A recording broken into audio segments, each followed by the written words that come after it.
Buenas tardes a todas y a todos.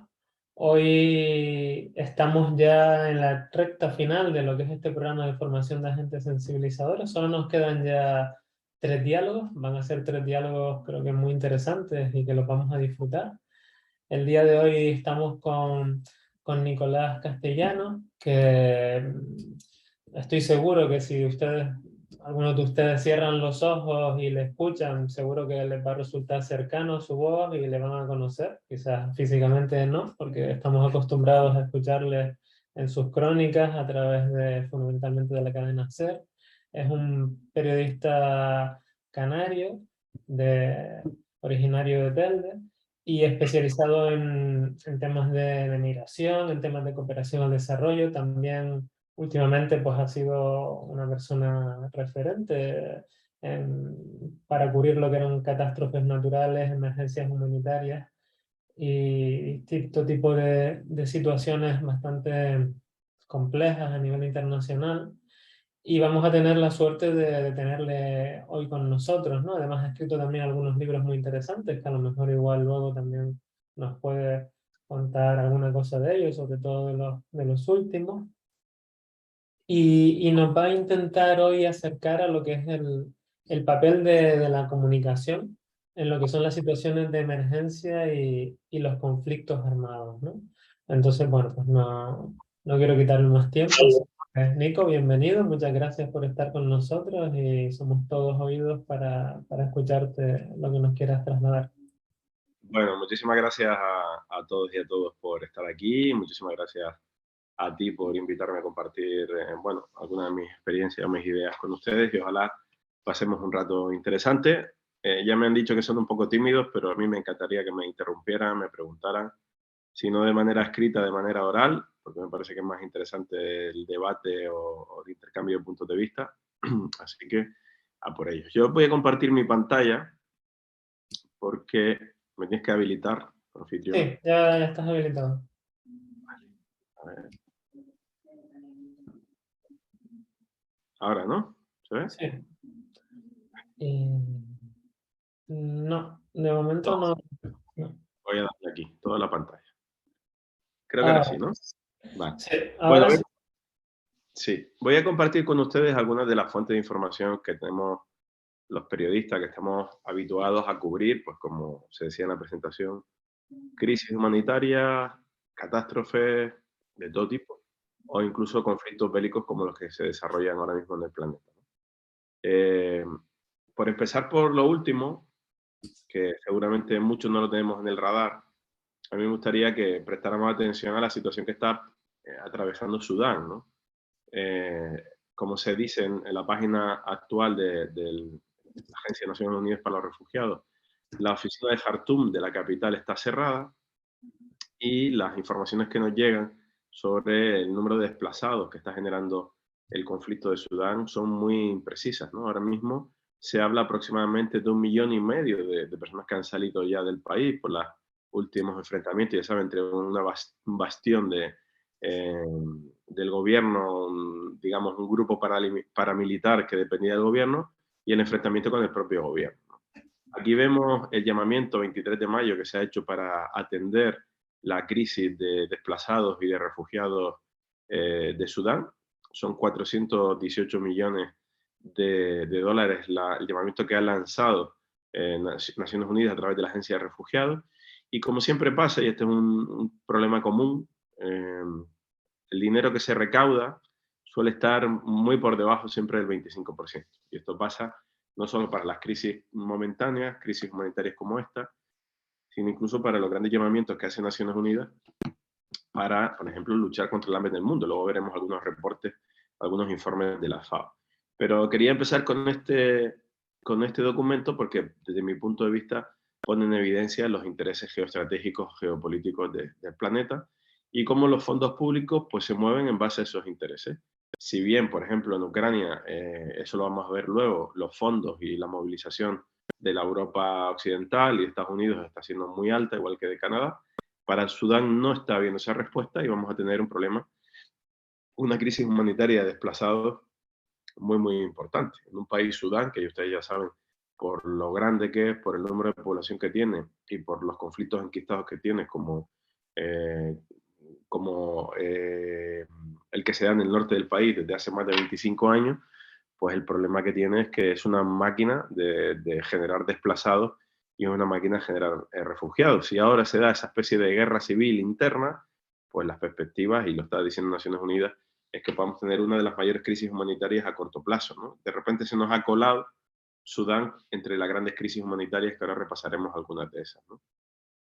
Como periodista es muy complicado tener acceso a fuentes independientes en Sudán. Una de las primeras cosas que ha hecho el gobierno es bajar la palanca, entre comillas, de Internet, y resulta muy complicado que los propios sudaneses hagan vídeos, reportes o publicaciones. El acceso humanitario está mitigado. La mayor parte de las organizaciones humanitarias, ya sea el sistema de agencias de Naciones Unidas como el ACNUR, UNICEF, o de las ONG, digamos, que dependen de fondos propios, ha evacuado a su personal extranjero y son el personal local el que está trabajando con la población. Hoy mismo me llegaba el correo electrónico del World Food Program, del PMA, Programa Mundial de Alimentos, que informaba de la primera distribución de comida desde el inicio de los combates en Jartum, ¿no? Y ha sido muy complicado hacerlo y se ha distribuido comida hoy a 12.445 personas. Tengamos en cuenta que el PMA, el Programa Mundial de Naciones Unidas para la Alimentación, es la mayor agencia logística que hay en el mundo, la que tiene más capacidad de distribución, la que tiene más aviones, más barcos de todo el planeta, la mayor agencia humanitaria en cuanto a logística que hay. Por empezar por Sudán, pero sin duda alguna, el país que sigue padeciendo la mayor crisis humanitaria en estos momentos en el planeta es Yemen, ¿no?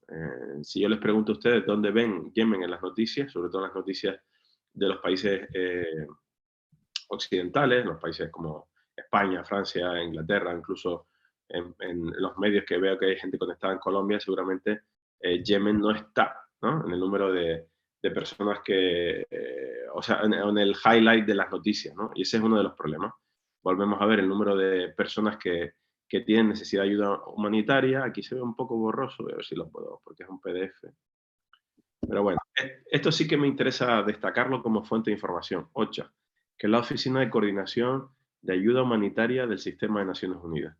Aquí están todos los datos que aportan las distintas agencias de Naciones Unidas en el terreno y los clústeres, que son los grupos de trabajo que trabajan en distintas realidades o crisis humanitarias. Por ejemplo, aquí está, ¿no?, el número de organizaciones por clúster que a marzo del año 2023.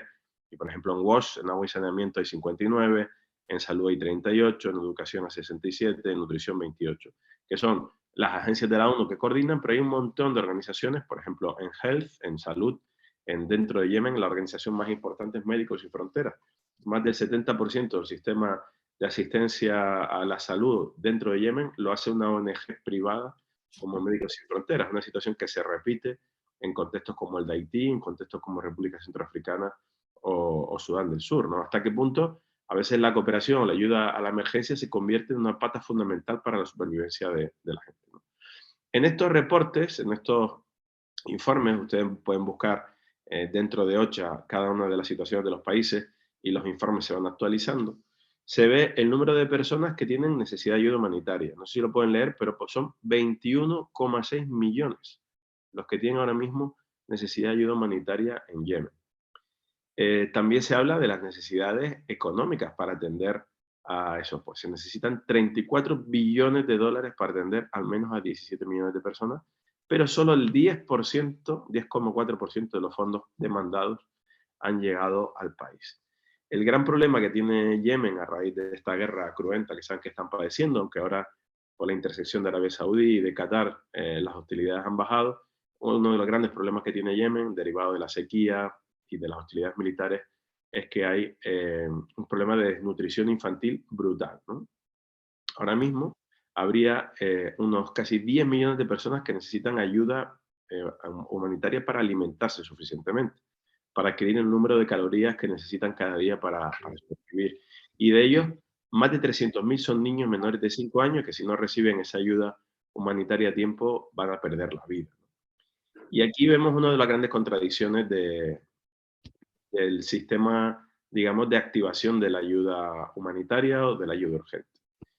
Cuando aquí, como periodista, ¿no?, se me pedía hacer una charla sobre cómo funciona un poco la información o la comunicación en tiempos de contextos de crisis humanitaria, catástrofe o guerra, el de Yemen o el de Sudán, para mí es el ejemplo de cómo los medios de comunicación pueden contribuir o no a que las sociedades presionen a sus estados o presionen directamente a los gobiernos para que se active la donación de fondos o la activación de fondos, ¿no?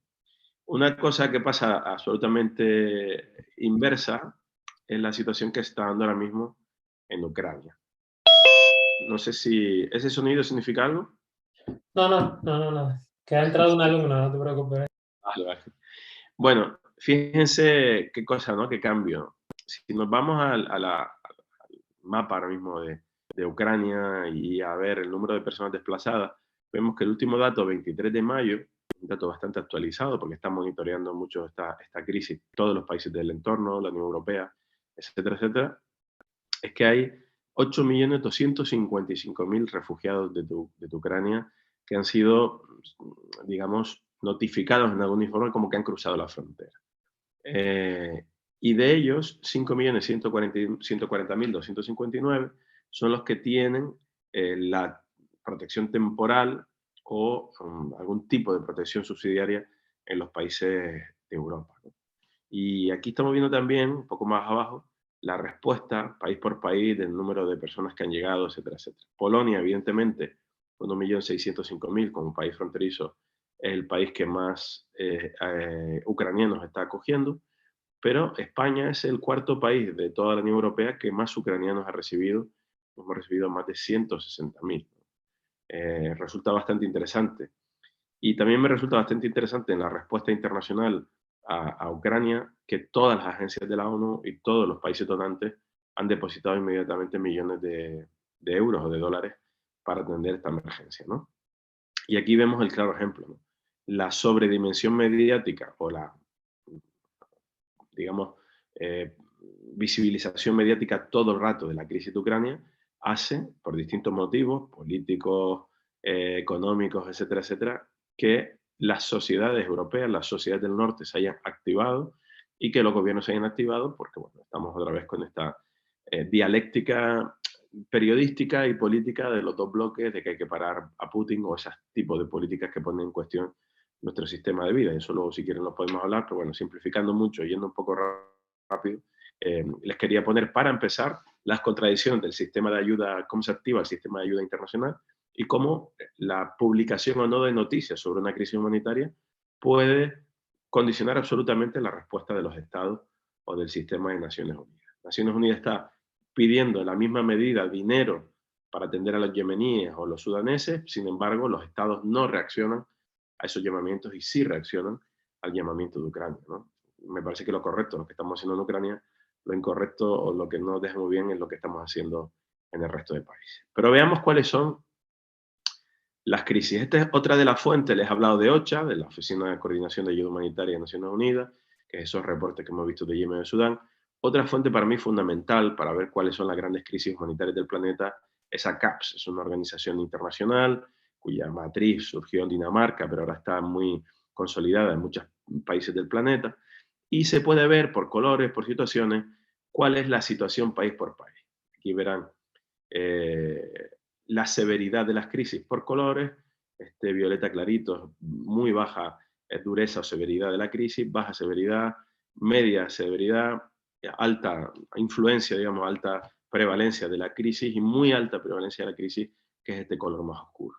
Si pinchamos Sudán, por ejemplo, vemos que esta sí es una plataforma que aglutina los últimos datos, teniendo muchas fuentes de información, medios de comunicación locales, lo poco que puedan sacar de los gobiernos locales, las agencias de la ONU, las ONG privadas, y vemos que los datos más fiables que podemos tener ahora mismo sobre lo que está pasando en Sudán, los tendríamos a través del Crisis Insight de ACAPS, que es esta página, que también se pueden guardar, y vemos que, por ejemplo, entre el 12 y el 14 de mayo, al menos 280 personas murieron en otro de los enfrentamientos en el Jeneina, en West Darfur, y se calcula que 30.000 personas habían salido solo a Chad siguiendo pues, estos ecos de la violencia, ¿no? Y que los grupos armados han destruido numerosos barrios, bla, bla. Y aquí vemos que como ACAPS, por todos los datos que se cruzan, considera que ahora mismo la de Sudán es una de las altas crisis humanitarias del planeta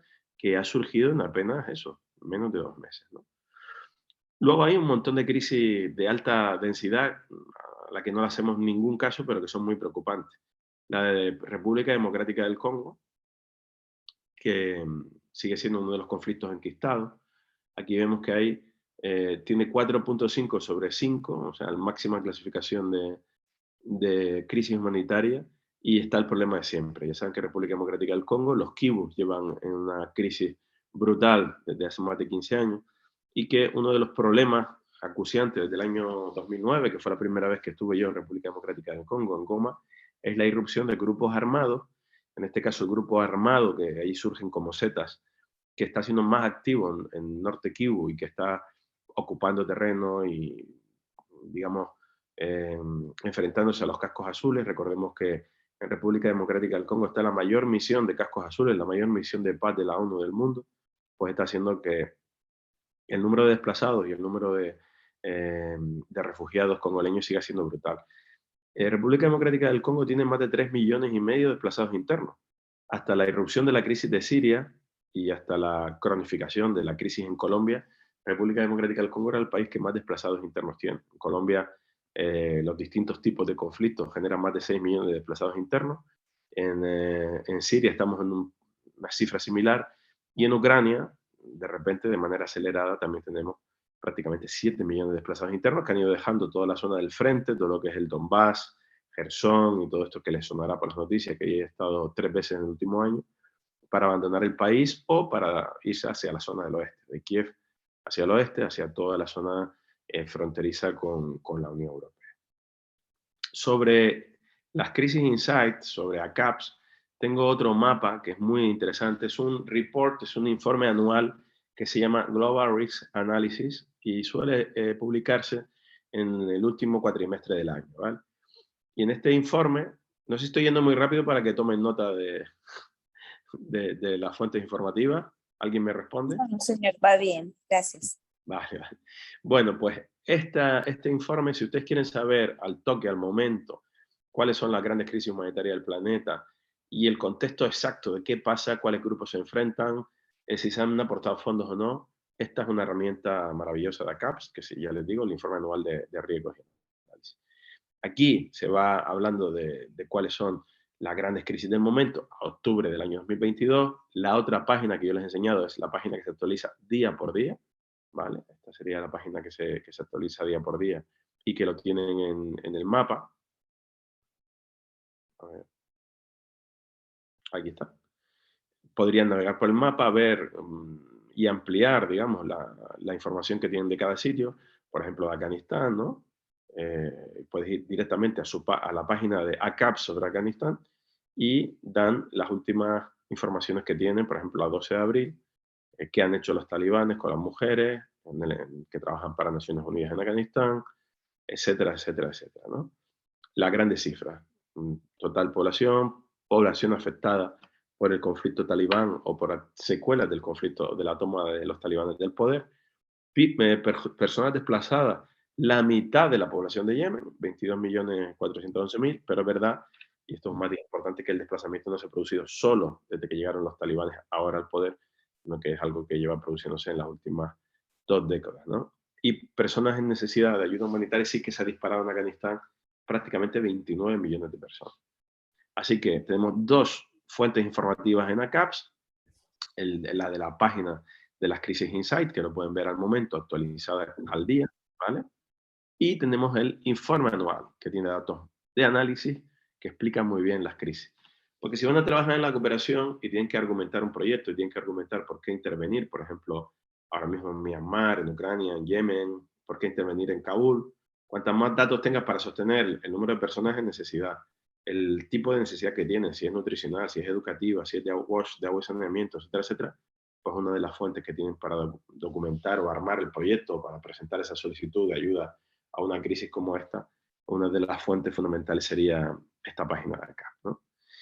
¿Qué dice el último informe de ACAP, que es este que es de octubre? El último informe, digamos, pormenorizado país por país, etcétera, etcétera. Que las grandes crisis del planeta a octubre eran Myanmar, Ucrania y Yemen, y las crisis de tipo medio son en los países del oeste de África, por distintos motivos, luego vamos a ver los detalles, Indonesia, México, por otro tipo de problemática, Sudán ya aparecía previo a esta revuelta o este enfrentamiento prácticamente guerra civil, Siria sigue siendo una crisis enquistada, por mucho que Bashar al-Assad haya vuelto a ser invitado a la cumbre de la Liga Árabe, y de baja intensidad, pero sobre todo por un problema relacionado con la desnutrición infantil, es Mauritania, que es un país que está al lado de Canarias, que tiene 3 millones y medio de habitantes, una población muy pequeña, pero sin embargo tiene una bolsa de desnutrición crónica infantil brutales, sobre todo en la región del Gorgol, de Guirimaca, en la frontera, en lo que es el sureste del país, en la frontera con Mali y con Senegal.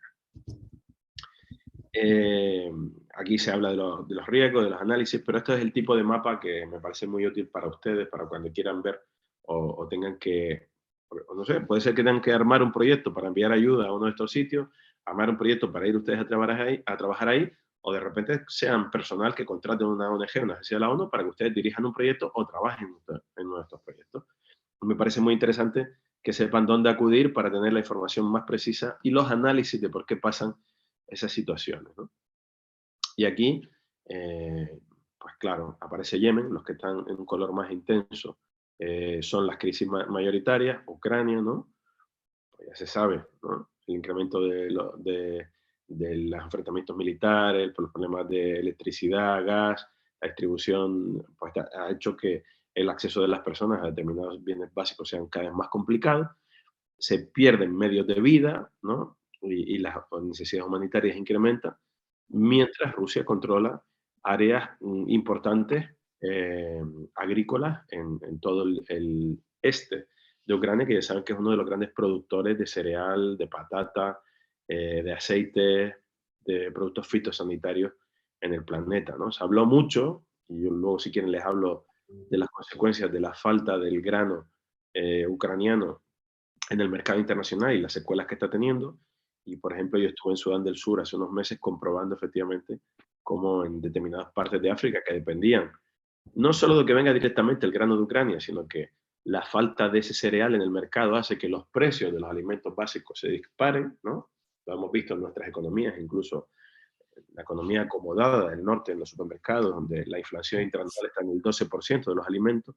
¿Qué pasa en el mercado del sorgo, el mercado del mijo? ¿Qué pasa en el mercado del arroz, en el mercado de los aceites? Y sobre todo con esas toneladas y toneladas que tiene que comprar, por ejemplo, el Programa Mundial de Alimentos para hacer distribuciones de alimentos en Sudán del Sur, en Somalia, donde están padeciendo de nuevo una sequía brutal, porque tienen que comprar alimentos a un precio mucho más alto, y no solo no es que no llegue de Ucrania, sino que el que se le compra a otras zonas productoras con excedentes de cereal, como podría ser, por ejemplo, Rusia, tampoco están en el sistema de distribución, y el gran problema no es que no llegue los sacos de harina de Ucrania, sino que la harina X o el sorgo o el maíz que se tiene que comprar está a un precio desorbitado, y eso hace que se destroce cualquier previsión de los propios países o del sistema de ayuda humanitaria. Solo en Sudán del Sur había 3 millones de niños en necesidad de ayuda humanitaria porque se le había juntado dos elementos: el alza del precio de los alimentos, un montón de años de sequía, y cuando ha acabado la sequía han venido unas inundaciones que ha destrozado la primera cosecha después de la sequía. O sea que hay situaciones que se complican. Bueno, aquí en el mapa pueden ver, ¿no? Las distintas crisis, por qué se producen esas crisis. De Siria y de Turquía es evidente, ¿no? El por qué, cuáles son los ecos que se generan de la crisis siria sobre Turquía. Y sobre todo había un elemento que tiene que ver con la actualidad, y por eso hablar de comunicación en crisis. El opositor que se enfrentaba a Erdogan en las elecciones de ayer, su lema era: voy a echar a los sirios de Turquía, ¿no? Y era una de las grandes cuestiones. Por eso el sistema internacional de Naciones Unidas alertaba sobre las posibles consecuencias de las elecciones. De momento ha ganado Erdogan, de momento Erdogan seguirá negociando con la Unión Europea el precio de no dejar pasar a los sirios a Europa, o de tener a más de 2,5 millones de sirios en su territorio, ¿no? Sobre el Líbano, ya saben que Se trata del país del mundo con más porcentaje de población refugiada. Más del 25% de la población del Líbano son refugiados. Primero fueron palestinos, después fueron iraquíes, ahora son sobre todo sirios. También hay mucha tensión interna en Líbano, como saben, que es uno de los grandes problemas de la región. Y también hay una parte de la clase política libanesa que quiere deportar a los sirios y devolverles a su país, porque Bashar al-Assad sí que está negociando con los socios de la zona para intentar hacer ver que ya, lo peor de la guerra pasada, que ya tiene el control del país, aunque no es verdad, porque en el norte todavía no tiene el control del país, e intentar hacer ver que los sirios pueden volver de manera segura a la zona. Yo acabo de estar en abril en Amán, en Jordania, saben que es otro de los grandes destinos de la población siria desplazada, y he hablado con muchos sirios. Se cumplían ahora 12 años del inicio de la guerra y no tienen ningún interés en volver ahora mismo con el régimen de Bashar al-Assad, ¿no? Lo que les decía en Mauritania, que a algunos les puede llamar la atención, que hace Mauritania dentro de las grandes crisis, pero que en proporción a sus 3,5 millones de habitantes, el número de personas con necesidad de ayuda humanitaria es muy brutal. Hablamos de eso, entre 100 y 200.000 niños que cada año se enfrentan al peligro de muerte por hambre en Mauritania. Por eso Mauritania es un país estratégico en la cooperación española, y por eso, por ejemplo, Save the Children o Acción contra el Hambre tienen algunos de sus grandes proyectos. Lo digo porque he ido muchas veces a Mauritania a informar sobre esta situación, por mucho que me duela ver que no cambia, o que pues esas ONG lo único que pueden hacer es intentar que el número de niños que se mueran sea lo menor posible, ¿no? Y esto tiene que ver también con la desigualdad que hay en Mauritania, donde hay un grupo elitista que controla todas las empresas mixtas pesqueras. Mauritania es uno de los grandes bancos pesqueros de África Occidental. Mauritania tiene oro, hay multinacionales canadienses, francesas, sacando oro de distintas zonas del país, y Mauritania ha descubierto una bolsa de gas offshore, de gas y de petróleo, justo en la frontera sur con Senegal, donde están construyendo ahora mismo una gran infraestructura para sacar el gas, ¿no? Se habla, los favorables al régimen mauritano hablan de que se podría crear un nuevo Qatar en la región, porque de ser cierto que esos fondos de gas son tan importantes, estaríamos hablando de un beneficio brutal. Lo que está por ver es el reparto de ese beneficio y de qué manera Mauritania puede cambiar, ¿no? Ahora mismo hay un boom de construcción en Nouakchott y en Nouadhibou. En Nouakchott, que es la capital, de repente se están construyendo Sheraton y hoteles de lujo, se ha hecho un aeropuerto nuevo en los últimos años. Mauritania está cambiando para unos, pero para otros, lo que les digo, en el Gorgol, en este sartén de Mauritania, hay un calor brutal. El número de niños que pasan necesidad humanitaria es brutal, ¿no? Sigue llamando la atención situaciones como la de Myanmar. Ya no hablamos prácticamente nada de los rohingyas y de todo lo que supone el número de población, ¿no?, que ha tenido que salir de la zona y que sigue en otros sitios. Ucrania es evidente, están todos los informes por el número de desplazados y por la incertidumbre, ¿no? Pues no sé, aquí como todos los días, si se fijan en los partes, yo sigo las noticias de Ucrania porque, ya les digo, he ido 3 veces desde el inicio de la guerra y estoy pendiente de volver en cualquier momento cuando empiece la contraofensiva de manera un poco más cruenta, la famosa contraofensiva que se anuncia por parte de Kiev. No sabemos cómo se va a desarrollar, pero lo que sí se ve, y lo pueden ver a diario en los distintos informes, y yo lo sigo en los medios ucranianos y lo sigo en medios independientes, es que siempre van a haber los mismos nombres de los enfrentamientos, del lanzamiento de misiles, cohetes, artillería cada noche, ¿no?, que son prácticamente Donetsk, en Kharkiv o Kharkov, en Gerson, Lugansk, Mykolaiv, Zaporilla. En todas estas regiones cada día hay intercambio de impacto, ¿no?, de artillería. Lo que ha puesto en evidencia la guerra de Ucrania es que ha vuelto la artillería, han vuelto los tanques, ya volvemos a ver guerras o tipos de guerras que creíamos ya que no iban a formar parte de nuestra narrativa, porque estaban otras muchas guerras: Sudán del Sur, República Centroafricana, Somalia, República Democrática del Congo, Libia. Estaban más de 7 veces siguiendo las consecuencias de la guerra de Siria en los países del entorno, pero en ninguna como en esta he visto un intercambio tan brutal de armamento, de artillería, y eso se está viendo, ¿no? Que no tenemos datos fiables porque ambos bandos están ocultando el número de bajas que tienen en realidad. El número de muertos en esta guerra está siendo brutal, sobre todo entre los militares, porque la artillería es eso, es pura destrucción, ¿no? En Yemen, ya les digo, informes previos, octubre, antes de que Arabia Saudí se abriera a un alto el fuego y fuera la propiciadora de las negociaciones de paz. Saben que Arabia Saudí está en una especie de mutación, defínanla ustedes, y de repente está negociando, propiciando negociaciones de paz en muchos países donde ellos han intervenido directamente de manera o vendiendo el armamento o dopando, por decirlo elegantemente, a los grupos armados que se han rebelado contra los gobiernos, y ahora de repente están en una especie de gran campaña internacional de lavado de imagen, incluido con grandes inversiones en su fútbol, con fichajes estrellas como el de Cristiano Ronaldo. Se especula con que Messi y otros vayan a jugar a Libia en Arabia Saudí, la Liga, o que la Supercopa de España se juegue en Arabia Saudí, ¿no? Otra parte de la comunicación sobre lugares que con sus decisiones políticas y armamentísticas generan sufrimiento, generan muerte, ¿no?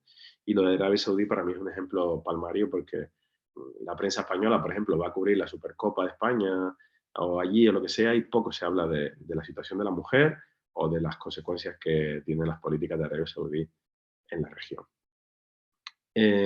Sobre los países de África Occidental, hay una parte, digamos, que habla de todo esto, pero no solo se habla de lo típico, ¿no? de ahora mismo de lo que está pasando en el Sahel, en Mali, en Burkina, etcétera, etcétera, sino que se habla del peligro que hay ahora mismo derivado también de la sequía en Benín, en Togo, lo que pasa también en la región del Alto Noreste de Ghana, en Costa de Marfil, etcétera, etcétera, y que lo que hacen estos profesionales es llamarnos la atención, ¿no?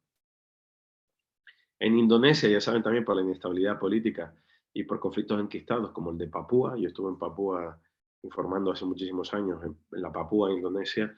El número de enfrentamientos es brutal, el número de muertos, de secuestros también, pero no está en el radar de los medios de comunicación internacionales y parece que no existe, ¿no? De México, sé que hay algunas de las personas que están conectadas que son de Colombia, no sé si hay alguna de México, y si no, que levante la voz. Pero el número de personas que están volviendo a cruzar México, y saben que México es el gran país de tránsito y de salida de personas hacia Estados Unidos, se ha disparado, y se ha disparado porque se ha agudizado la crisis de Haití. Yo he estado en Haití 8 veces desde el principio del gran terremoto del año 2010, he vuelto muchas veces, y ahora mismo Haití se enfrenta a una de las peores situaciones, incluso comparadas con el momento previo al terremoto del año 2010. Hay inseguridad en la calle, hay secuestros, hay asesinatos, las elecciones se han tenido que repetir varias veces, y el número de personas que sale cada día de Haití es cada vez mayor, ¿no? Con la tensión que genera en República Dominicana, donde ya saben que hay un problema de racismo bastante importante con los haitianos, y pues están volviendo a ver escenas como que los haitianos vuelvan a salir en barca en dirección a Estados Unidos, o muchos haitianos intenten llegar a través de Ecuador y de otras zonas donde las medidas de control migratorio o la petición de visado es más laxa, y luego suban por tierra y hagan todo el camino. Es curioso también los haitianos, como yo me he encontrado por mi experiencia en Guatemala, Nicaragua, en México. Muchos haitianos intentan hacerse pasar por personas de República Democrática del Congo porque creen que así su posibilidad de conseguir asilo en Estados Unidos es más factible, ¿no?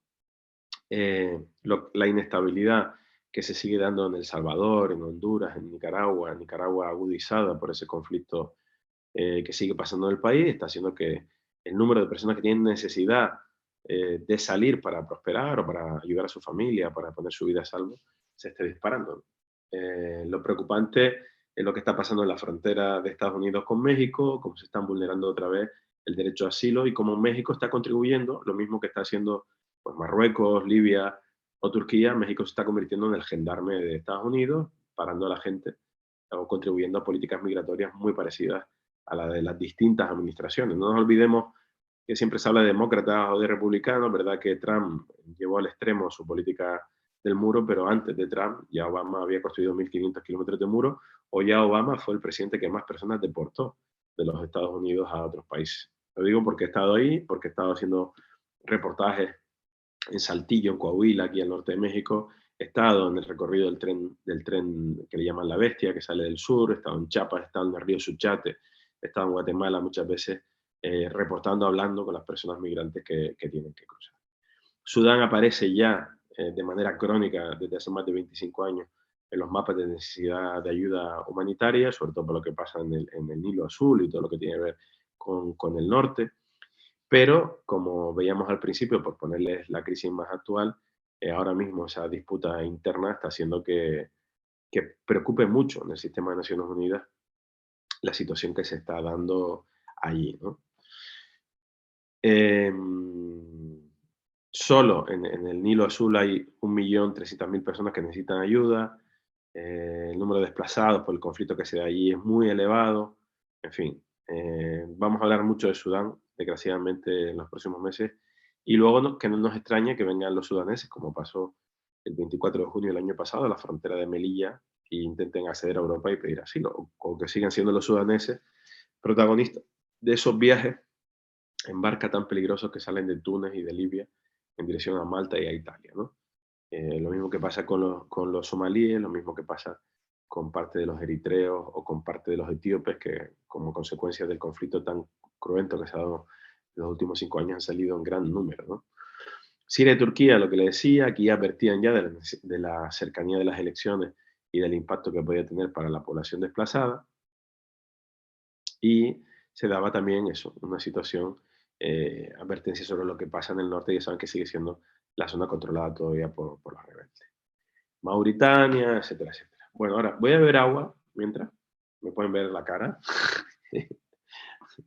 Si alguien tiene una pregunta hasta aquí, se la agradecería, o si quieren seguimos. Digo, por si he ido muy rápido con este tipo de fuentes, aunque les voy a enseñar.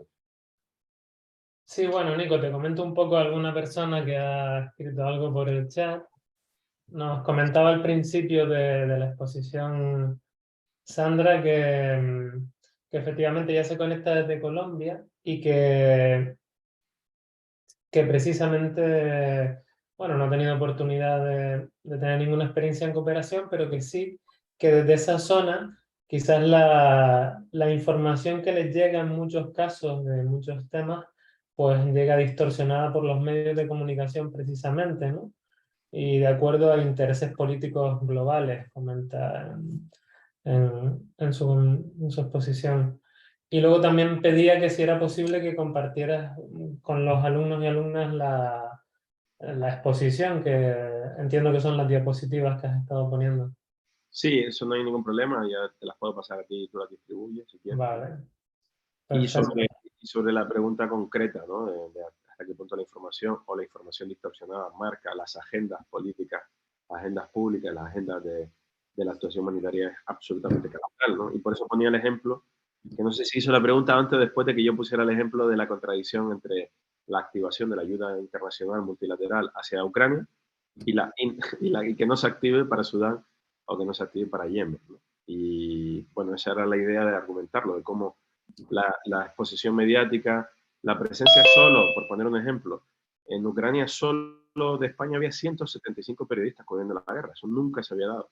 Un número tan importante de periodistas o de medios de comunicación en el terreno. Sin embargo, hoy, si miramos cuántos periodistas españoles hay en Sudán, es cero. Cuántos periodistas españoles hay en Yemen, es cero. Algunos de esos periodistas hemos ido, muchas veces hemos tenido que ir invitados o albergados por el sistema de ayuda humanitaria de la ONU, por algunas de las agencias, por algunas ONG, porque moverte solo por esos países para los periodistas internacionales resulta bastante peligroso. No así en Ucrania, donde de momento nos dejan trabajar, aunque es verdad que el acceso a la información cada vez más restringido, como pasa en toda la guerra, y nos cuesta muchas veces llegar al frente, nos cuesta estar con unidades militares como los tanquistas o determinadas brigadas que están en el frente, porque no les interesa compartir determinada información estratégica, y esto siempre pasa en las guerras, ¿no? Pero evidentemente la exposición o no exposición mediática de una crisis, o que esa información sea distorsionada en base a intereses, marca absolutamente la agenda de la ayuda humanitaria.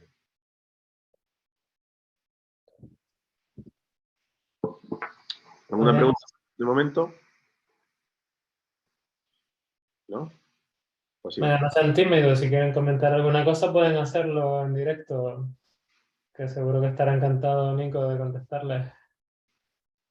Si alguien quiere opinar, Sí, una Bueno, opinión yo los para... comentarios que he hecho los hago por escrito porque es mala la señal. vale. Entonces trato de tener más escucha que participación, pero realmente muchas gracias por incluir ese tema porque llega muy distorsionada la información sobre las guerras y bueno, esas conflictividades que a nivel mundial nos están afectando a nosotros en rebote en lo que tiene que ver con la economía y con la asignación de recursos de cooperación internacional, porque pues se distribuyen para donde mayormente se necesitan.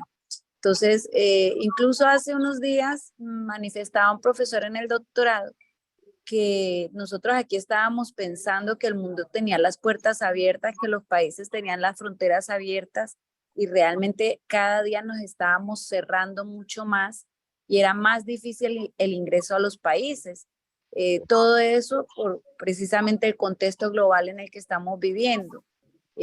Ahora bien, el tema de la guerra, pues acá nos hacían un pronunciamiento frente a las motivaciones de esta, que más adelante por otros medios y documentándonos de otras maneras, nos damos cuenta que independientemente de cuál de los dos tenga la razón, la baja de seres humanos ha sido grandísima y los medios de comunicación no están cubriendo noticias tan importantes como es esta lucha entre humanidad, que no tiene realmente, no debería tener un propósito marcado en intereses económicos, sino más bien deberían ser los intereses humanos que primaran por encima de cualquier otra posibilidad.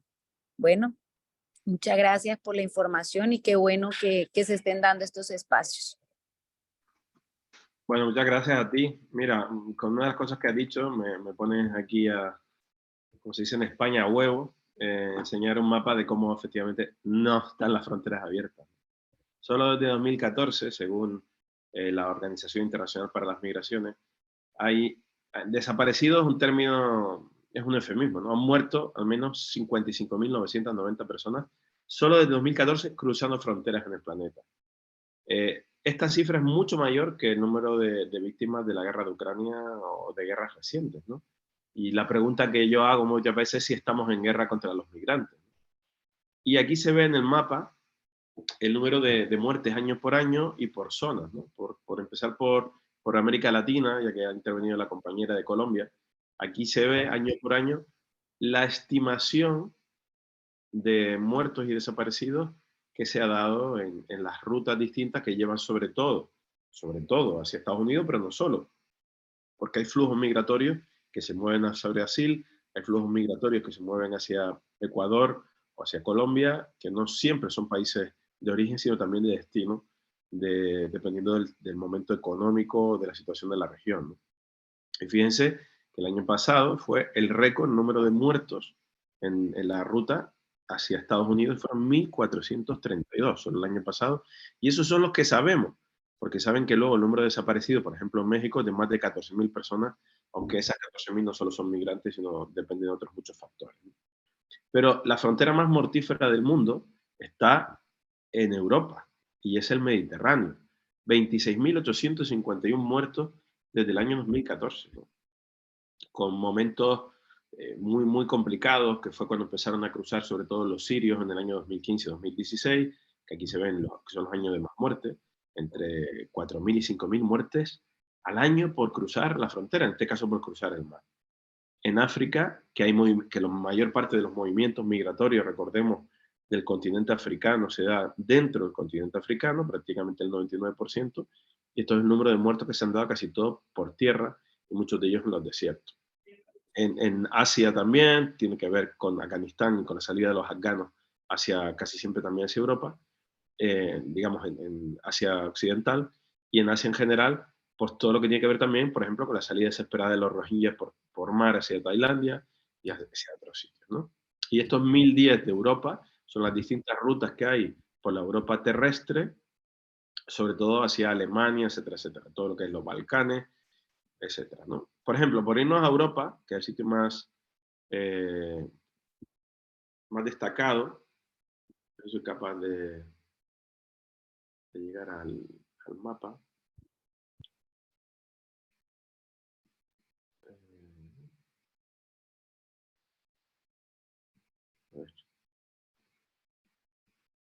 Normalmente pinchando en el mapa te deja, pero vamos a buscar Europa.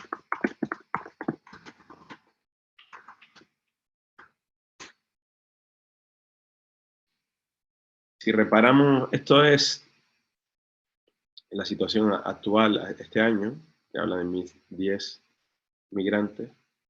Ah, no, esto es Europa del Norte, perdón, Mediterráneo. Un segundo. Bueno, tengo otra página que les quería enseñar también, que es esta, a ver, esta, que es la página del portal operacional de ACNUR. ACNUR tiene, igual que les puse el ejemplo antes del Crisis Overview de Ucrania con los datos, en el caso del Mediterráneo lo tienen actualizado, fíjense. ¿Cuántas personas han llegado a día de hoy a Italia por el Mediterráneo? ¿De dónde vienen la mayor parte? A Grecia 5.000, a Chipre 1.475, a Malta, a España 7.412.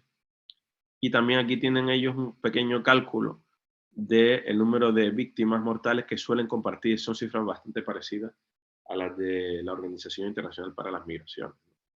Pero bueno, con la reflexión que hacías con el tema de si las fronteras están abiertas o cerradas, yo creo que estamos en el momento de la vuelta a la Edad Media, nos hemos acantonado, los países han cerrado absolutamente sus fronteras y estamos haciendo que la gente se estrelle contra nuestras fronteras, ¿no? Con nuestras políticas de extranjería y de asilo.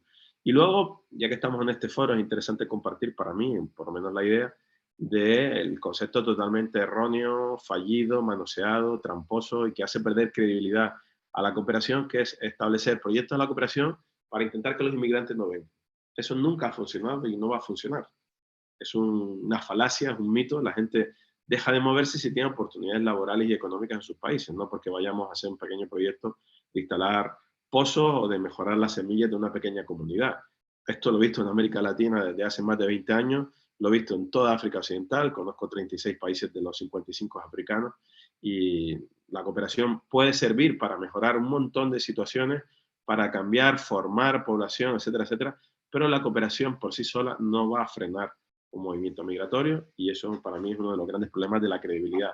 España, por ejemplo, en el año 2006-2007 vendió la idea de un proyecto de cooperación para que la gente no viniera, para retener a la gente en su territorio, no funcionó y el número de personas que siguen cruzando es igual de importante o más. El número de personas que mueren es más importante que en el año 2006 o en el año 2000, cuando se produce el primer naufragio en Canarias, y eso es un problema relacionado con nuestras políticas, ¿no? Entonces, cuando estratégicamente se habla de políticas a la cooperación o de políticas de ese tipo para hablar de retener a la gente en su territorio, para mí estamos haciendo trampas al solitario, me parece que es muy, muy preocupante, ¿no? Fíjense el número de personas interceptadas en el mar, que no es un dato baladí. Quería enseñárselo porque Europa está primando con dinero y con ayuda militar a Túnez, a Libia, a Turquía y a Marruecos para que muchas veces esas autoridades detengan los barcos o le den la vuelta y le den los barcos de manera peligrosa, le dan la vuelta, produciéndose un montón de naufragios y llevándoselos de nuevo a tierra, ¿no? Que es un poco la política de pushback, de expulsiones en caliente, no sé cómo le llaman en distintos países, ¿no? Que una vez que la persona que acaba de cruzar a territorio o a mar de tu país les devuelves sin garantizar sus derechos, sin identificarles, sin saber si tiene derecho a asilo, si son menores, etcétera, etcétera, ¿no? Fíjense, solo en Europa 26.851 personas muertas, porque hablar de desaparecidos es un eufemismo, desde el año 2014, ¿no? Y este era el mapa que les quería enseñar, que incluso se puede ampliar a 30 de abril, o sea, hasta el otro día, y digo por romper mitos, ¿no? Si yo les preguntara a muchos de ustedes cuáles serían las 10 primeras nacionalidades de la gente que llega por mar a Europa, pues muchos dirían, pues son marroquíes, o no sé, o dirían otros, pues son senegaleses. Pues no. Miren, ahora mismo, y esto me pasó, yo he estado varias veces en los barcos de rescate del Mediterráneo Central, con Médicos Sin Fronteras o con Open Arms, y lo que me he encontrado en los últimos 2-3 años es que la mayor parte de la gente que está en esos barcos a la desesperada son tunecinos, o son egipcios, o son bangladesíes, y efectivamente, en este caso, la cantidad son el 20% de tunecinos en lo que va de año, 18,7% de Egipto, 14,3% de Bangladesh, y siguen apareciendo los sirios en el 9,5%, y ya muy lejos empiezan a aparecer las nacionalidades africanas. Son Costa de Marfil, Guinea, más lejos Afganistán, Pakistán y otras nacionalidades, ¿no? Bueno, aquí pueden acceder a información fiable que puede ayudar a ustedes a la hora de argumentar un proyecto, a la hora de romper bulos sobre quiénes son las personas que cruzan fronteras y por qué las cruzan, ¿no?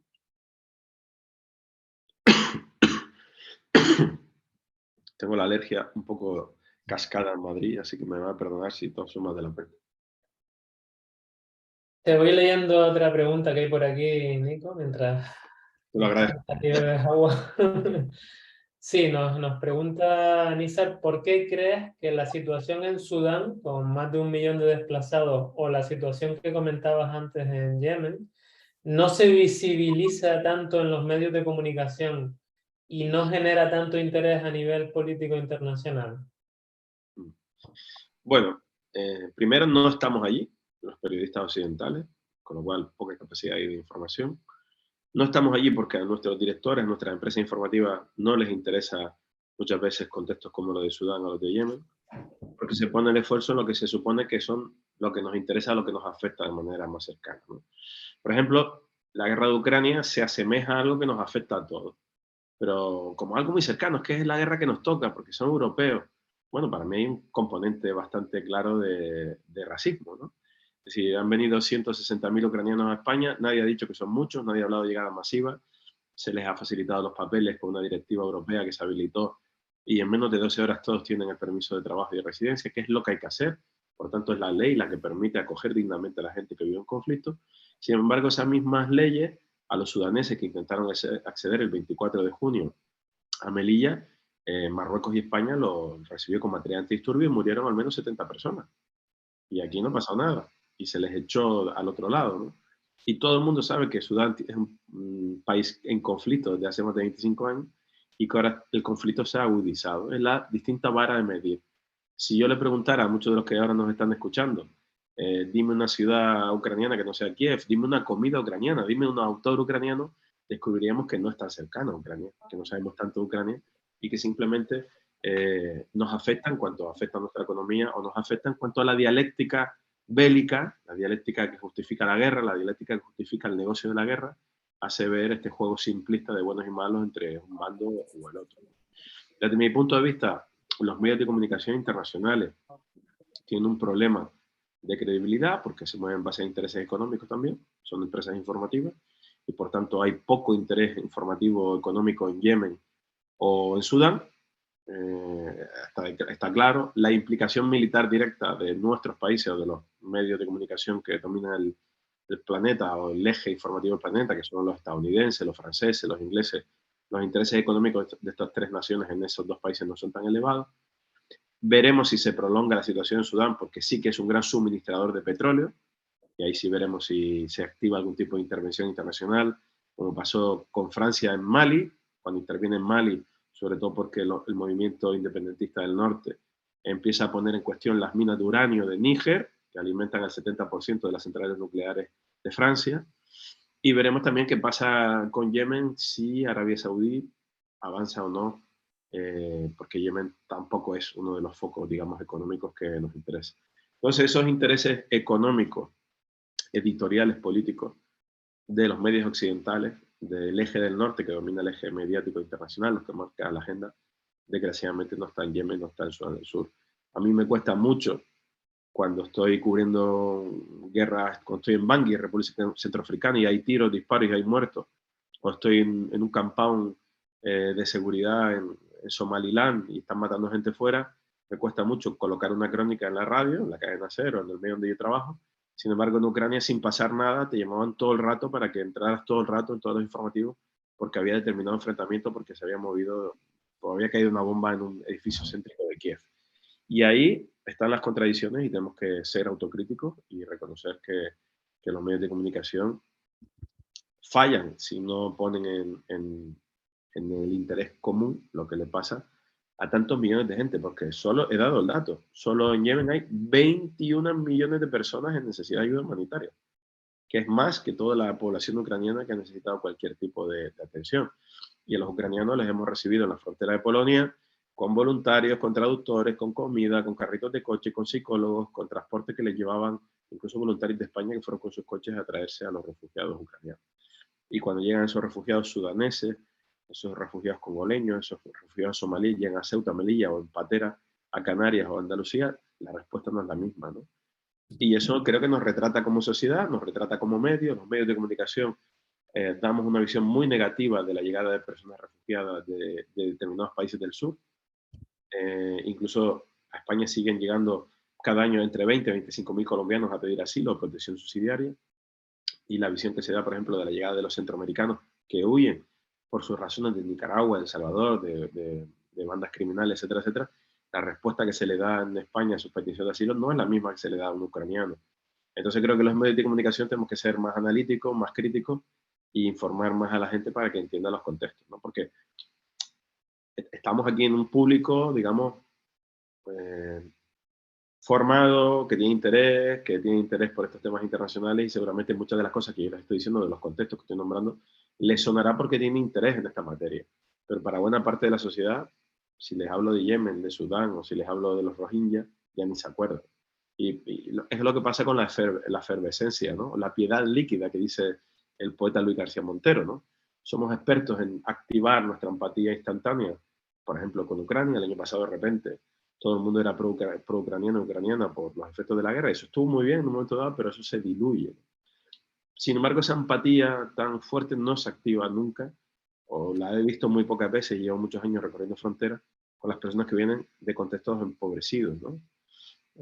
Por ejemplo, marroquíes, senegaleses, malienses que llegan aquí no reciben precisamente la misma visión ni mediática ni política de lo que está pasando. No sé si tienen alguna pregunta más sobre esto, que es interesante.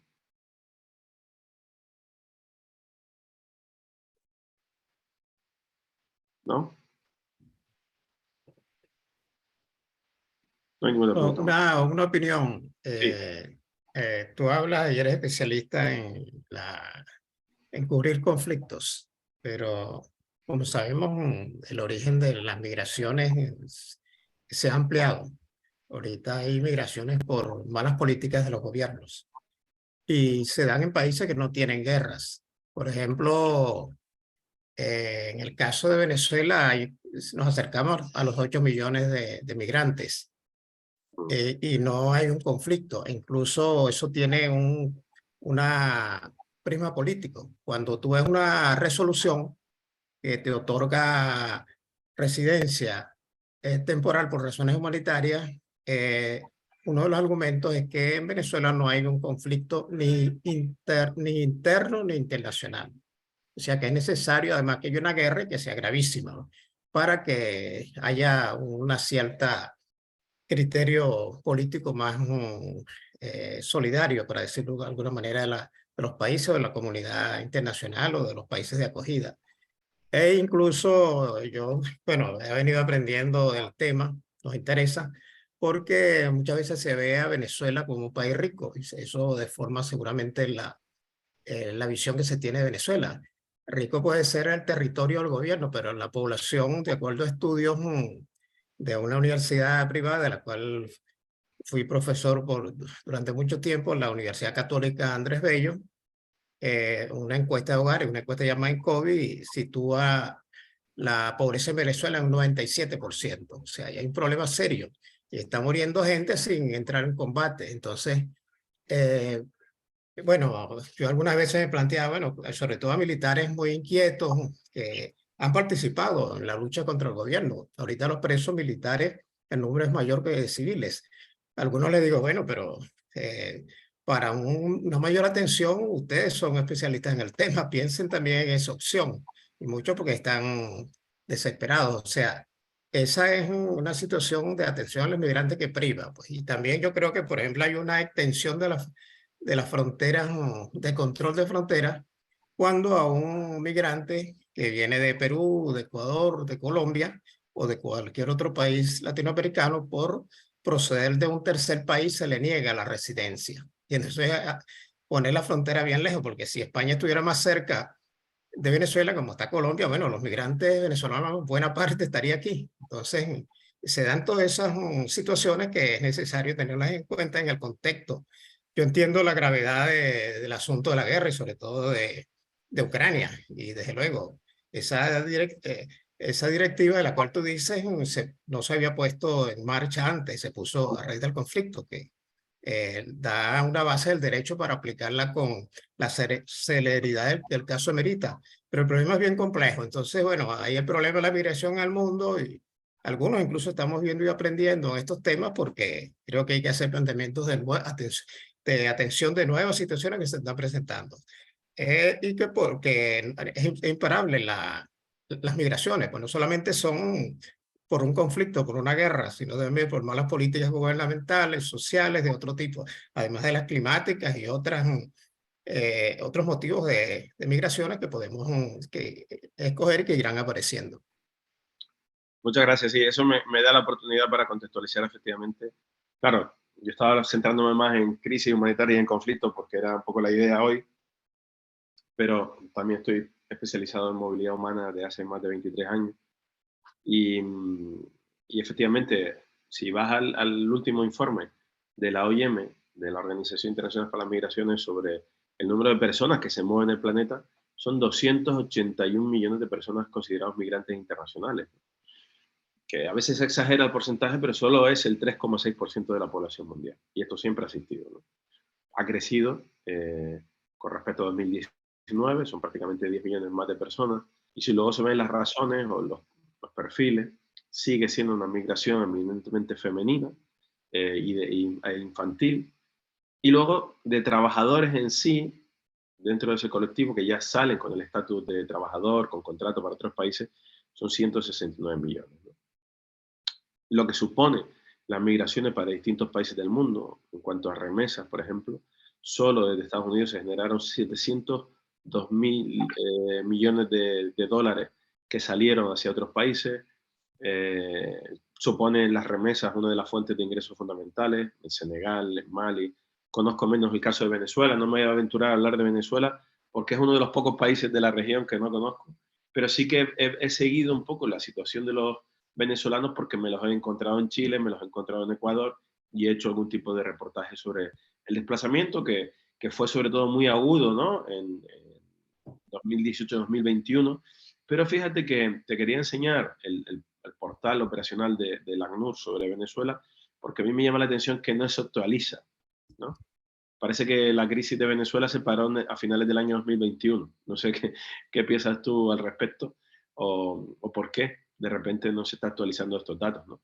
Se supone que hay muchos venezolanos que están retornando porque no han encontrado lo que esperaban en países como Ecuador, Perú, Colombia, etcétera, etcétera, pero desde luego los venezolanos antes de la irrupción de la crisis de Ucrania se habían convertido en la generación de desplazados más rápidos en tan poco espacio de tiempo en los últimos años. Uno de los conflictos donde más desplazados o más personas han salido en los últimos tiempos. En España, por ejemplo, se ha instalado un alto porcentaje de población venezolana de manera muy elevada, porque sabes que en España se cambió igual ya en la época de Mariano Rajoy para que se les diera una protección particular a los venezolanos que llegaban a España y casi todos, aunque les cuesta mucho, casi ninguno acaba consiguiendo el estatuto de refugiado, sí que acaban consiguiendo un permiso de residencia que les permite estar en España, porque también las autoridades españolas consideran de manera política que la crisis de Venezuela es reversible y que muchos van a volver y por tanto no les da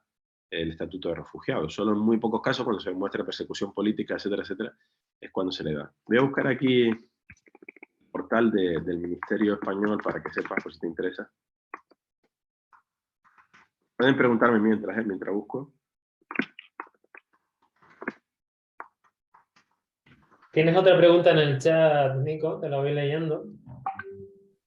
Nos comenta Candela si consideras que más que una cuestión de racismo, una de las raíces del problema en cuanto a la atención de los medios a las distintas crisis actuales es la aporofobia, el desprecio a los pobres. La porofobia, sí. La porofobia siempre ha estado ahí. Las sociedades clasistas, desgraciadamente, están ahí, ¿no? Y es un concepto.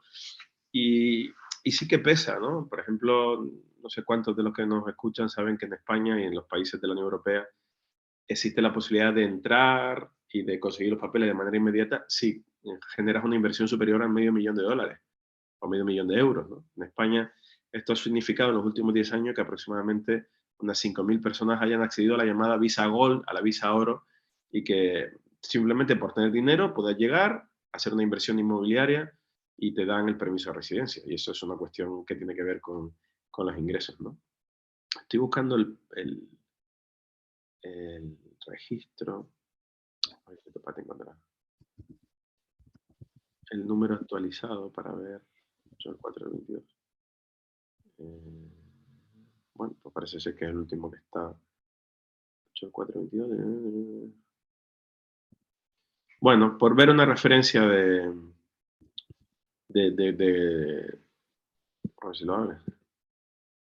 Esto es lo que tienen los portales públicos españoles, que a veces no son tan eficientes. A ver.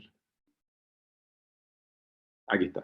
¿Tienes otra pregunta más, Nico? También... Sí, contesto esta y si quieres, en referencia a, este es uno de los registros donde se puede acceder, está en el portal del Ministerio de Inclusión, Seguridad Social e Inmigraciones, y en el Observatorio Permanente de la Inmigración se puede ver cada 3 meses la publicación del registro de extranjeros que hay en España, ¿no? Y si vamos a las cifras, el número de extranjeros ha crecido, hemos superado los 6.007.000 personas, y esta es la evolución desde el año 2013, había 4.945.000, el porcentaje de población está rondando el 11-12%, pero lo que quiero es a buscar los orígenes, porque vas a ver, aquí está, la presencia de población venezolana. No sé si lo alcanzas a ver, pero se ha convertido en una de las poblaciones más significativas que de repente, decían, el porcentaje de población venezolana que había en España hasta hace 5 años era muy pequeño con respecto a otros grupos de población procedentes de América Latina, ¿no? Los grandes grupos de población extranjera en España, para los que trabajan en estos contextos, por si tienen que articular algún proyecto al respecto, sigue siendo Rumanía el país con más población migrante. Si bien es cierto que Rumanía es Unión Europea, y muchas veces nos olvidamos, pero los europeos también son migrantes dentro del territorio, ¿no? De hecho, si nos fijamos en el tercer lugar de migrantes en España, están los procedentes del Reino Unido. Estamos hablando de 1,5 millones ya. Si sumamos a los italianos, 377.000, son casi 2 millones. Si sumamos a los búlgaros, 2.200.000. Si sumamos a los franceses, 2.400.000. Si sumamos a los alemanes, 2.600.000. Se lo resumo. La población europea supone más del 65% de la población inmigrante que hay en España. Sin embargo, mediáticamente se da la sensación contraria. Parece que solo habría marroquíes o que solo habría senegaleses.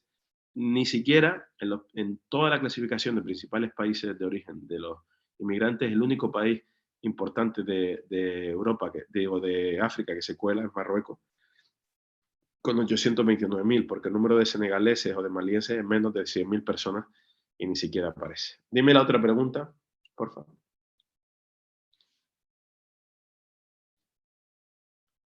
No te oigo. No te oigo. Sí, perdona que desactivé el micro.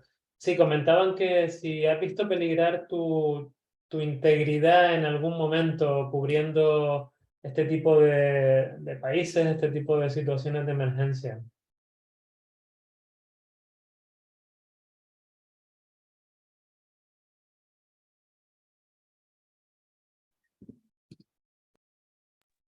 Sí, ¿me escuchaste la pregunta, Nico?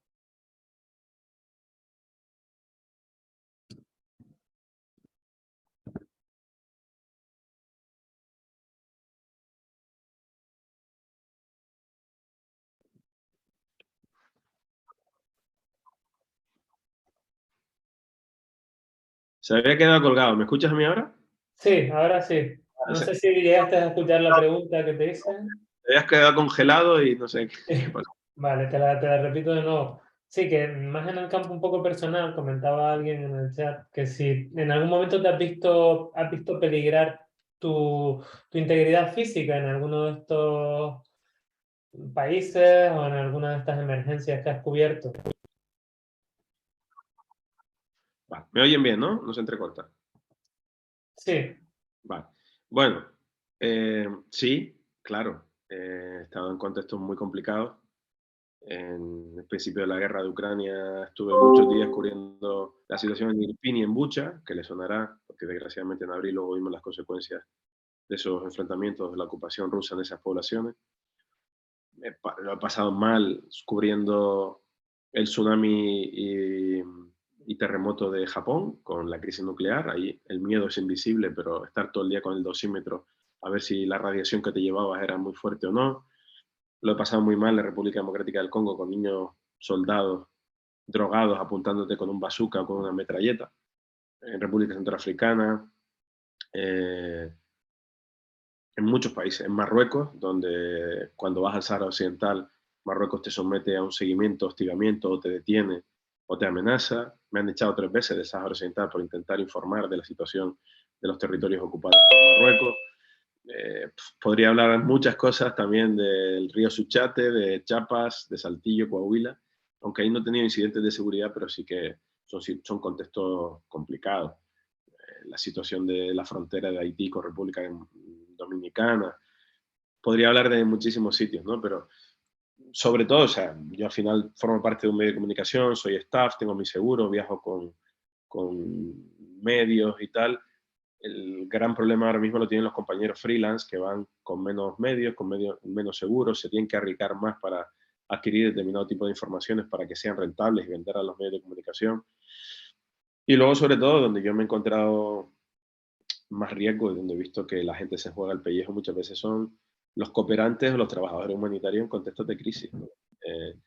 Lo que yo he visto a médicos, a enfermeros en República Democrática del Congo, Somalia, Sudán del Sur, en Yemen, en tantos países, en Chad, en Burkina, ahora mismo es un peligro para los occidentales trabajar en todo el Sahel. El riesgo ahora mismo para la seguridad es muy elevado. Hay muchos contextos desgraciadamente complicados, ¿no? Nos olvidamos porque hablamos de Ucrania o Siria o Yemen, 4 o 5 conflictos, pero hay más de 30 conflictos activos ahora mismo en el mundo. La libertad de prensa está amenazada. El último informe de Reporteros Sin Fronteras cifraba en solo 15 los muertos solo en Ucrania. Hay compañeros secuestrados por intentar ejercer su profesión. ¿Qué les voy a contar de lo que pasa en América Latina con el periodismo? De la cantidad de compañeros y compañeras mexicanos asesinados o secuestrados, lo que pasa en Centroamérica. Los medios de comunicación y los periodistas somos el eslabón más débil dentro de la cadena de la comunicación o de los intereses de la comunicación. Luego está, aparte, lo que quiere controlar cada estado, cada grupo empresarial o criminal sobre lo que se informa en esos conflictos. Pero sí que desgraciadamente, cuando trabajas en este tipo de situaciones, ves tu integridad personal a veces arriesgada, ¿no? o complicada. ¿Y cómo se gestionan las emociones en este tipo de contextos? Tiene que ser complicado, ¿no? No sé. Ese es uno de los grandes problemas, ¿no?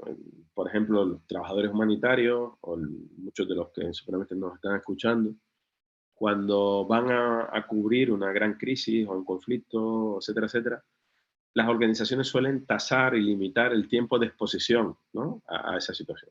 En el sistema de Naciones Unidas está entre 4 y 6 semanas.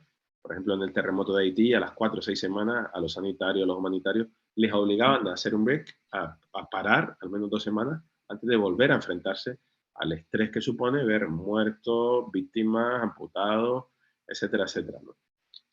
Y eso está tasado. Muchas de las organizaciones humanitarias tienen debriefings psicológicos, tienen psicólogos a disposición de su trabajo. En el periodismo no. En el periodismo eso no existe. Solo en muy contadas ocasiones en los grandes medios internacionales. Y claro, el tema de la salud mental, como a todo, es un tema que debería ser tenido en cuenta, porque al final los periodistas no somos máquinas, y por mucho que se venda la heroica del periodista de conflicto, etcétera, etcétera, que es toda una imagen demasiado folclorizada,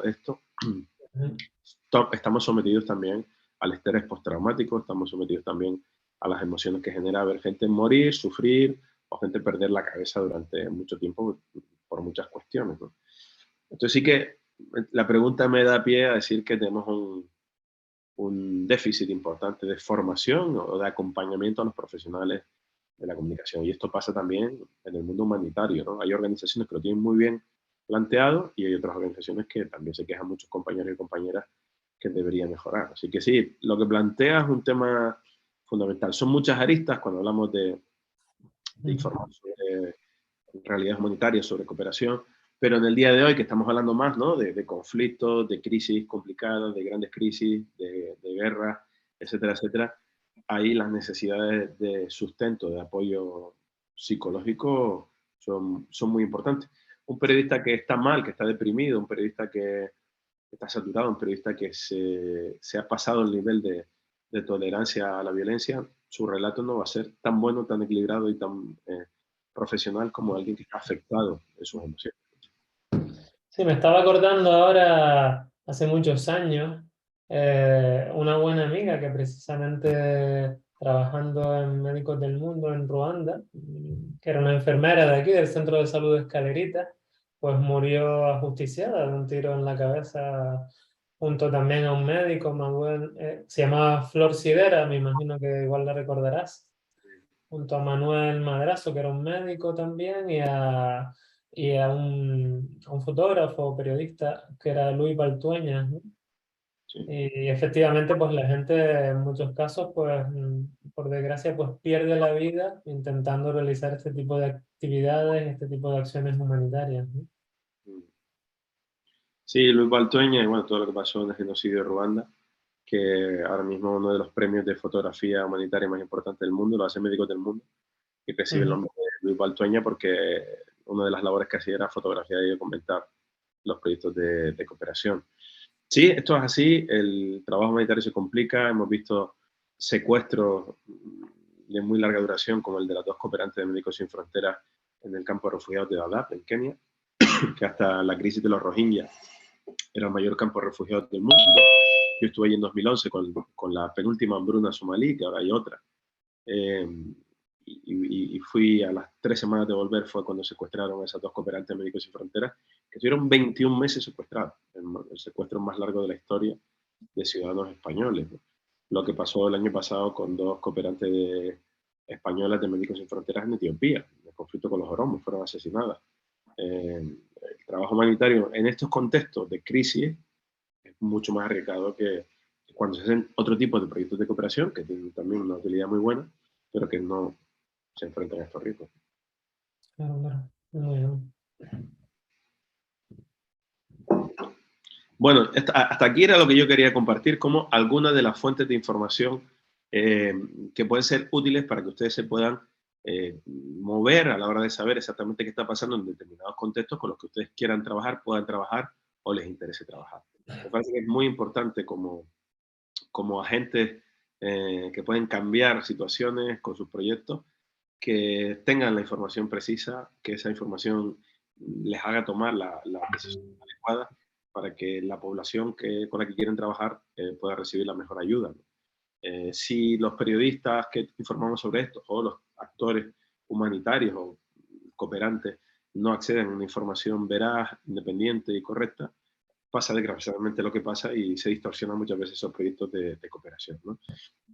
Y luego distinguir claramente, y creo que lo he dicho, entre el sistema de las agencias de Naciones Unidas, que se nutre de fondos de los estados sobre todo, aunque ahora también están los comités estatales de ACNUR o de UNICEF que recaudan dinero por sí mismos con campañas, pero el sistema de Naciones Unidas se nutre de fondos de los estados. Y luego el sistema privado, el sistema de las ONG, que no dependen de esos fondos públicos, que para mí es muy importante también y que ejerce, como les he puesto el ejemplo concreto de Médicos Sin Fronteras, por poner uno del tema de la salud, que hacen que ahora mismo en Haití el 65% de la salud pública lo dé una ONG como Médicos Sin Fronteras, o más del 70% en Yemen, ¿no? Yo estoy en contacto con ustedes para lo que necesiten. A través de la organización del curso pueden acceder a mi correo electrónico. Viajo mucho. Este año he estado en Sudán del Sur, en Ucrania 3 veces, y voy a ir ahora a Chile a cubrir la cumbre interparlamentaria sobre el hambre. La situación de la desnutrición en América Latina, desgraciadamente, ha sufrido un retroceso muy importante por todo lo que hemos hablado, las distintas crisis y cómo ha afectado a la economía. Trabajo en esto, me gusta más en el terreno, ir a hablar con la gente y hacer reportajes sobre lo que le pasa a la gente, pero también trabajo en otros foros con personas especializadas. En este caso, me interesa ir a la cumbre de la FAO, que va a tener lugar en Chile en Santiago y en Valparaíso entre el 12 y el 16 de junio, porque me interesa también ver los distintos expertos de la zona y de la población de la zona hablar.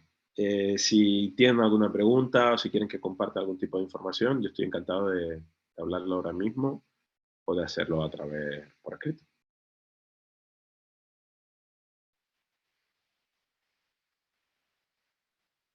¿Alguien más quiere aprovechar para hacer algún comentario o alguna pregunta respecto a lo que nos ha trasladado Nico Castellano esta tarde? No sé, a veces creo que soy muy rápido con los datos y voy muy rápido y no sé si he sido, les he aturullado un poco, como decimos nosotros, les he saturado un poco.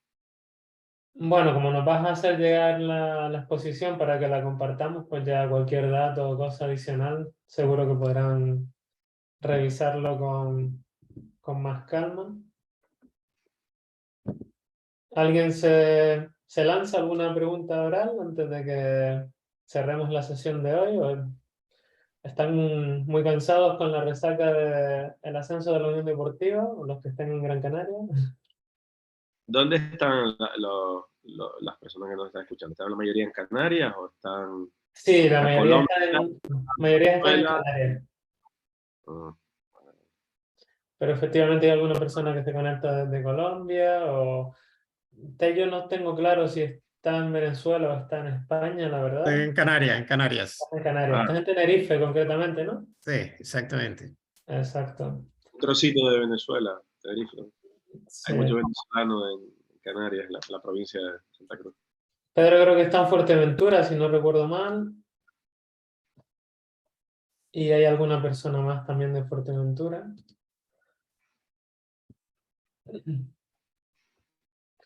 Bueno, pues no sé, si no se lanzan ustedes a ninguna pregunta más. Si Fran, ¿quieres hacer alguna más? Sí, Mira, ¿no? ¿puedo intervenir? Sí, sí, Sí. claro, por supuesto. Sí. Buenas tardes. Quería preguntarte si en algún momento has manifestado lo que acabas de decir ahora con respecto a los ucranianos y al resto de los migrantes. Porque alguna vez con algunas personas relevantes he comentado esto, pero la gente dice, ah, tú piensas, porque yo pienso que ha sido bastante discriminativo todo el favor que se le ha hecho a los ucranianos y al resto de los migrantes, que aquí en Canarias los tenemos, pues es bastante, es grande la diferencia, ¿no? Como tú comentabas, pero si lo has hecho a niveles cuando trabajas o en otros, o en sitios que Sí, más lo he hecho. importantes que aquí. Lo hago en mi trabajo, en la radio, en la cadena SER, o cuando me preguntan al respecto en otros medios de comunicación. Lo he hecho en ruedas de prensa preguntándole directamente al ministro Escrivá o preguntándole directamente a Pedro Sánchez. Claro, esa forma parte de mi trabajo. Pero siempre, como te decía, y yo quiero dejarlo claro, positivando el ejemplo ucraniano. El ejemplo ucraniano no es que tengamos que decir, oye, es que los ucranianos lo hemos privilegiado, no. Eso es lo que hay que hacer. La directiva se activó por primera vez, como decía Tello. Se demuestra que cuando hay un interés político de acogida y de cumplimiento del derecho al asilo se puede ejercer, cuando hay un interés político de activar los mecanismos para que la gente pueda tener su permiso de trabajo rápido, pueda acceder al sistema de ayuda humanitaria y rápidamente transitar a su vida independiente porque pueden trabajar a las 12 horas de estar en España, lo que demuestra el caso ucraniano es que se puede hacer. Y esto yo lo he hablado con el ministro Escrivá y está también en esta línea. Lo que pasa es que el ministro Escrivá solo no toma las decisiones de políticas migratorias o de asilo en este país, ¿no? Yo creo que el ejemplo ucraniano nos tiene que servir para que la gente en su conjunto tome conciencia de lo que es una guerra. Sí, es verdad que por cuestión racial, seguramente, como son rubios, con los ojos claros y visten parecidos a nosotros, tienen tantos perros o gatos como nosotros, la gente ha empatizado más, esto es así, y no empatiza con el sudanés o el marroquí, que le damos una paliza en la valla y lo echamos al otro lado. Yo me encantaría que tuviéramos la misma empatía con el sudanés, porque conozco a los sudaneses y se merecen lo mismo que cualquier otro ciudadano. De hecho, la Convención de Ginebra para el Estatuto de Refugiados no se hizo para los europeos exclusivamente, se hizo para todos los ciudadanos. Y por tanto, lo que aspiro, como tú dices, es que sea un ejemplo positivo. Desgraciadamente no lo es. Después de Ucrania, España hizo lo que hizo el 24 de junio en Melilla y Italia está haciendo lo que está haciendo con los barcos de rescate del Mediterráneo, con Meloni, con la ultraderecha gobernando el fascismo en Italia después de Mussolini. Y en España los resultados de ayer hace que el partido racista, que se reconoce abiertamente racista, ha entrado en todos los parlamentos regionales, incluso en casi todos los ayuntamientos importantes de España. Entonces, bueno, yo creo que tenemos que aspirar como pequeños agentes transmisores de un planteamiento más justo, porque esto va de derechos, esto no va de opiniones. Los derechos humanos no le responden ni a la izquierda ni a la derecha. Los derechos humanos no fueron fabricados por unos intereses partidistas, fueron construidos después de muchas décadas de sangre para crear, digamos, una carta jurídica para incluso la guerra. Hay derecho de la guerra, ¿no? Hay incluso límites a la hora de establecer determinados, intervenir de determinada manera, utilizar determinada munición, cómo tratar a los presos de guerra.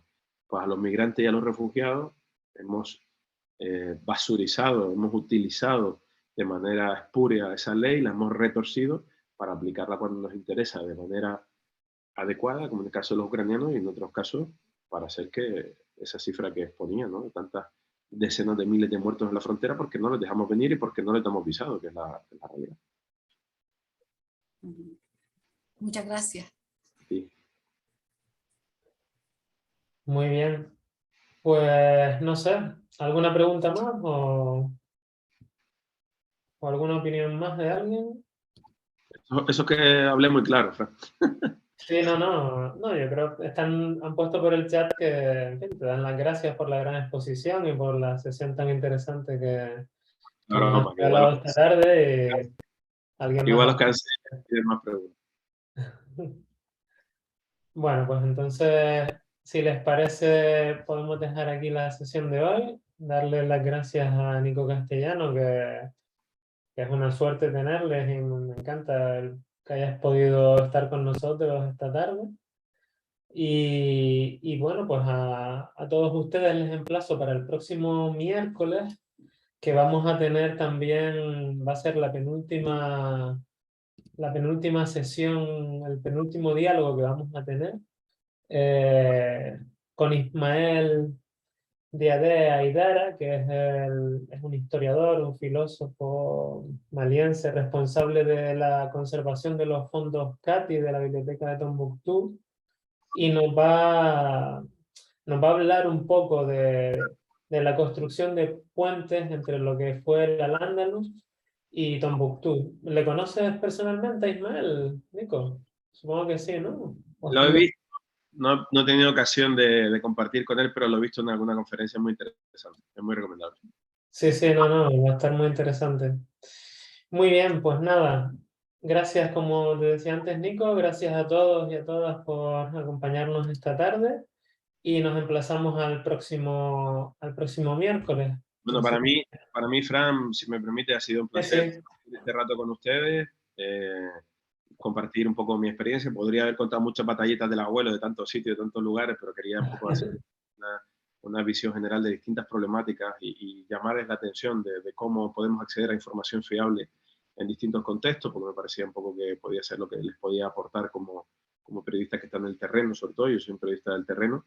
Y nada, que ojalá que estos debates, estas formaciones, ayuden a que profesionales o gente como ustedes se vayan incorporando a la toma de decisiones para que de verdad hagamos un mundo de derechos, un mundo más justo, y dejemos de condicionar la vida de la gente, ¿no?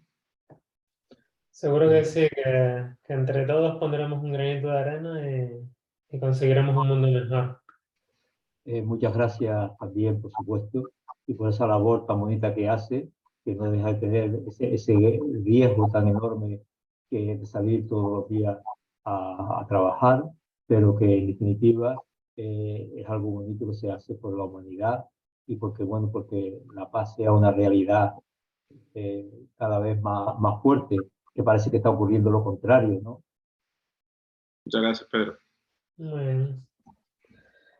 Bueno, pues nada, te siguen poniendo agradecimientos y felicitaciones por el chat, por si no lo estás viendo. Te lo traslado. Y bueno, pues nada, entonces, lo dicho, gracias Nico, gracias a todos y nos emplazamos el próximo miércoles con Ismael.